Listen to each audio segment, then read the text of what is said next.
পিতামাতার সাথে আচরণের 35টি আদব। এই ভিডিওটি লাস্ট পর্যন্ত শুনে যাবেন আর আপনার মতামত কমেন্ট করে শেয়ার করবেন। চলুন শুরু করছি। নাম্বার 1, তাদের সামনে মোবাইল বন্ধ রাখা। নাম্বার 2, তাদের কথা মনোযোগ দিয়ে শোনা। নাম্বার 3, তাদের মতামত গ্রহণ করা। নাম্বার 4, তাদের কথার সাথে সক্রিয়ভাবে অংশ নেওয়া। নাম্বার 5, বিনয়ের সাথে তাদের দিকে তাকিয়ে থাকা। নাম্বার 6, তাদের সর্বদা প্রশংসা ও স্বীকৃতি দেওয়া। নাম্বার 7, তাদের সাথে সুখবর শেয়ার করা। নাম্বার 8, তাদের কাছে দুঃসংবাদগুলো না পৌঁছানো। নাম্বার 9, তাদের বন্ধু ও প্রিয়জনদের প্রশংসা করা। নাম্বার 10, তাদের অর্জনগুলো স্মরণ করিয়ে দেওয়া। নাম্বার 11, তারা একই কথা বারবার হলেও আগ্রহ দেখানো। নাম্বার 12, শৈশবের কোনো কষ্টদায়ক স্মৃতিগুলি তাদের কাছে বারবার না উল্লেখ করা। নাম্বার 13, অন্যান্য বিষয়ের পার্শ্বলাভ না করা। নাম্বার 14, সম্মানের সাথে তাদের কাছে বসা। নাম্বার 15, তাদের ধারণাকে ছোট না করা। নাম্বার 16, তাদের কথা বলার সময় কথা কেটে না দেওয়া। নাম্বার 17, তাদের বয়সের সম্মান রেখে নাতি নাতনিদের দিয়ে তাদের বিভক্ত না করা। নাম্বার 18, তাদের সামনে নাতি নাতনিদের শাস্তি না দেওয়া।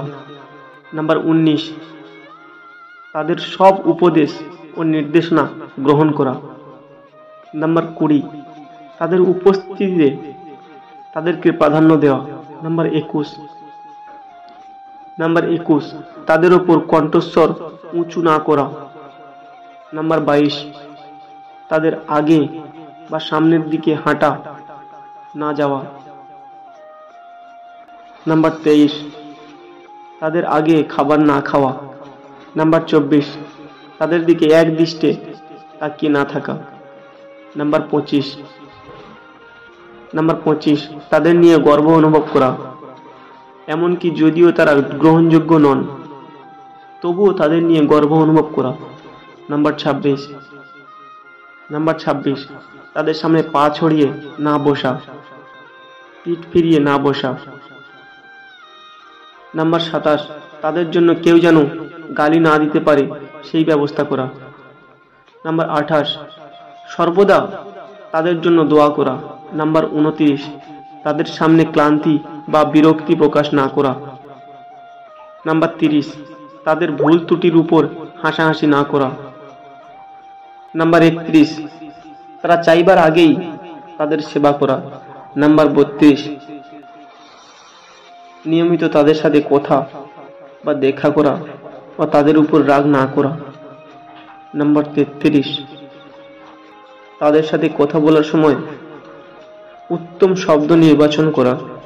নাম্বার 34, তাদের প্রিয় নামে ডাকা।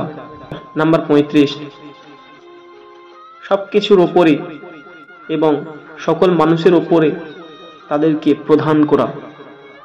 ইসলামে পিতামাতার মর্যাদা অত্যন্ত উচ্চ। রাসূল করিম সাল্লাল্লাহু আলাইহি ওয়াসাল্লাম বলেছেন, মাথার পায়ের নিচে সন্তানের বেহেশত। নাসাইত। এই আদবগুলো পালনের মাধ্যমে আমরা আল্লাহ তাআলাকে সন্তুষ্টি অর্জন করতে পারি এবং পার্থিব জীবনে বারাকা লাভ করতে পারি ইনশাআল্লাহ। সকলে ভালো থাকবেন, সুস্থ থাকবেন আর আমার জন্য দোয়া করবেন। খোদা হাফেজ।